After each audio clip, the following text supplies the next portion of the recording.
नमस्कार, बहुत स्वागत है आपका। आप देख रहे हैं ग्रैंड धर्मा सन्मार्ग। हल्दी तो हर किसी के घर में होता है और हल्दी के बिना हमारा जीवन अधूरा है, क्योंकि खाने में जब तक हम हल्दी डालें नहीं तब तक हमारा खाना शुभ नहीं होगा। शुभ मंगल कार्यों में हल्दी का प्रयोग भी होता है और हल्दी का सीधा संबंध देवगुरु बृहस्पति से है। देवगुरु बृहस्पति जो जीवन में, वैवाहिक जीवन में खासकर महिलाओं के कारक हैं और उनको सुख देते हैं। संतान की प्राप्ति, विदेश से धन। हर व्यक्ति चाहता है जीवन में ढेर सारी खुशियां हो, सुख हो, शांति हो, खूब पैसा कमाए और इसके लिए जी जान कर मेहनत भी करता है, जी जान लगाकर। लेकिन बार बार सब कुछ अच्छा होने के बाद भी कभी कभी कामयाबी नहीं मिलती, सुख ही नहीं आता जिसकी वह कामना करता है। अगर आपके भी जीवन में ऐसी कुछ समस्याएं चली आ रही हैं, तब एक छोटा सा प्रयोग कीजिए। देखिए, हल्दी के डब्बे में आखिर क्या डालें अपनी मनोकामना कहते हुए कि आपकी मन्नत पूरी हो जाए। आखिर हल्दी किस बर्तन में रखना चाहिए? प्लास्टिक में, कांच में या स्टील में? सबसे ज़्यादा बेहतर किस में रखना अच्छा होता है? किस बर्तन में रखने से राजयोग बनते हैं? तो आइए हम छोटी छोटी खुशियाँ आपके साथ शेयर करेंगे, बातें शेयर करेंगे जो आपके जीवन की खुशियों को लौटा देगा। हल्दी जो कि गुरु से संबंध रखता है, इसका प्रयोग पूजा पाठ में भी होता है और हमारे किचन में तो होता ही है, क्योंकि बिना हल्दी के खाना बन ही नहीं सकता। आज हम आपसे जुड़े हैं, आपके साथ बहुत सारी बातें करेंगे। हल्दी के तमाम प्रयोगों के बारे में भी बातें करेंगे 2 शब्दों में। देखिए, सबसे पहले तो एक बात जान लें, कभी कभी क्या होता है ना, अक्सर घरों में 70% ऐसा है, हमारे भारतीय घरों में ये सर्वे है कि पति पत्नी एक दूसरे को समझ ही नहीं पाते हैं। ताउम्र साथ रह लेते हैं पर समझ नहीं पाते हैं। पत्नियां कहती है हमें प्यार ही नहीं मिलता पति का, या फिर पति किसी न किसी बात पर आपसे हमेशा उखड़ा रहता है, झगड़ा करता है। तब एक छोटा सा प्रयोग कीजिएगा। किसी भी गुरुवार के दिन आप एक हल्दी की गांठ ले लें हाथ में। ओम रत्यय कामदेवाय नमः, ओम रत्यय कामदेवाय नमः, इस मंत्र का 108 बार जप करें और फिर इस हल्दी की गांठ को पति के सिराहने तकिए के नीचे रख दे, रहने दे, असर आपको दिख जाएगा। अब कभी कभी क्या होता है, आपके घर में बहुत सारी परेशानियां एक के बाद एक आने लगती है। आप परेशान हैं कि आखिर इन उलझनों से निकलने के कोई रास्ते नहीं है क्या? अब बहुत मुश्किल में है। तब एक छोटा सा प्रयोग कीजिएगा। अपने घर की बाउंड्री वॉल पर हल्दी से रेखा खींच दें। घर में नकारात्मक ऊर्जा प्रवेश ही नहीं कर पाएगी। अब आप फ्लैट में रहते हैं, ऊंची बिल्डिंग में रहते हैं, तब क्या करेंगे? अपने घर के मुख्य दरवाजे के चारों तरफ से घेरा बना दें हल्दी की गांठ से। इससे भी आपकी रक्षा हो जाएगी। बहुत सिंपल है। अब एक छोटा सा प्रयोग। कई बार कहते हैं कि ससुराल वाले प्यार ही नहीं करते। ऐसा अक्सर महिलाओं की शिकायत होती है। कितना भी कर लो, कुछ ना कुछ कमियां ही निकालते हैं लोग। और ऐसा नहीं है कि आप हमारी बहनें हैं, माताएं हैं, आप भी ऐसा कहेंगी कि हाँ बेटी के ससुराल में है, बहुत बेटी करती है, पर कमियां निकालने के लिए सबको ही बैठे हैं। ऐसा नहीं कि प्रेम नहीं मिलता, प्रेम भी मिलता है, पर कमियां भी निकाली जाती है। तब एक छोटा सा काम कीजिएगा। जब आपकी बेटी आपके घर आती है, वापस अपने ससुराल जाती है, तो उसको उसके हाथ में 7 गांठ हल्दी के, एक पीतल का टुकड़ा और थोड़ा सा गुड़ दे दें और फिर कन्या को कहें कि अपनी ससुराल वाली दिशा में फेंक दे और फिर वो ससुराल चली जाए। दिशा मतलब, अब मान लेते हैं आपके घर से किधर है, पूरब, पश्चिम, उत्तर, दक्षिण, उसी दिशा में फेंक कर चली जाए। फिर देखिएगा प्रेम कैसे मिलता है, क्योंकि ये टोटका है। अब कई बार क्या होते हैं, जीवन में बहुत सारे ऐसे उलझने होती हैं कि उससे बाहर निकलना मुश्किल होता है। एक अंतिम टोटका, कई बार आपके पति किसी गलत चीज़ों के शिकार हो जाते हैं। शराब पी रहे हैं, सिगरेट पी रहे हैं, किसी अन्य महिलाओं के चक्कर में है। अब पत्नियां बेचारी घर में परेशान हो रही हैं।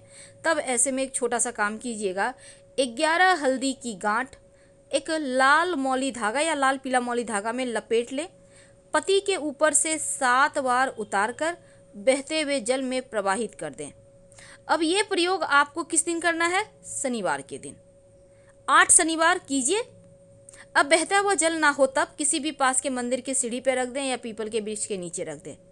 पति पत्नी के नोक झोंक, झगड़े, लड़ाई भी समाप्त हो जाएंगे, प्रेम बढ़ेगा। और अगर आपके घर में लड़की है, कन्या है या लड़का है, विवाह नहीं हो पा रहा, तो जो कन्याएं हैं वो हल्दी की गांठ अपने गले में, बाह में धारण करे, अपने पर्स में भी रख सकता है। और भगवान सूर्य को संभव हो तो एक चुटकी जल में हल्दी डालकर अर्पित करने से भी विवाह संबंधी मुश्किलें दूर होती है।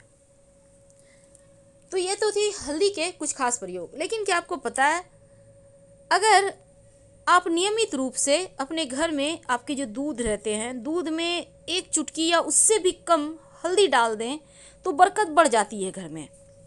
अब आप सोचेंगे कैसे डाल दें? कोई बात नहीं, थोड़ा सा दूध में डालकर उसको बच्चों को दे दें पीने, खुद भी पी सकते हैं। हल्दी वाला दूध वैसे भी पौष्टिक है, लेकिन थोड़ा सा, ज़रूरत से ज़्यादा हल्दी शरीर में विष पैदा करता है, तो थोड़ा सा पीना है। तो ये प्रयोग भी आप कीजिए, इससे भी आपको लाभ होगा। अब सवाल उठता है कि हम जो हल्दी का गांठ है उसको किस बर्तन में रखें। हल्दी का पाउडर जो है, जो किचन में आप यूज करते हैं, तो किस बर्तन में रखें? तो हल्दी जब भी आप अपने किचन में रखिए तो कांच के बर्तन में रखें। हल्दी गुरु का कारक है और कांच चंद्रमा का कारक है। तो क्या होगा, जब चंद्र और गुरु मिलेगा तो यहाँ पर राजयोग बन जाएगा और फिर आपके घर में बरकत होनी शुरू हो जाएगी। बहुत सिंपल है। लेकिन हल्दी के डब्बे में क्या रखेंगे, उसके पहले एक और बात। अगर नियमित रूप से आप एक बर्तन में पानी ले लेते हैं, उसमें एक चुटकी हल्दी डालकर पूरे घर में छिड़काव करते हैं, बाकी बचा हुआ पानी पौधे में डाल दें।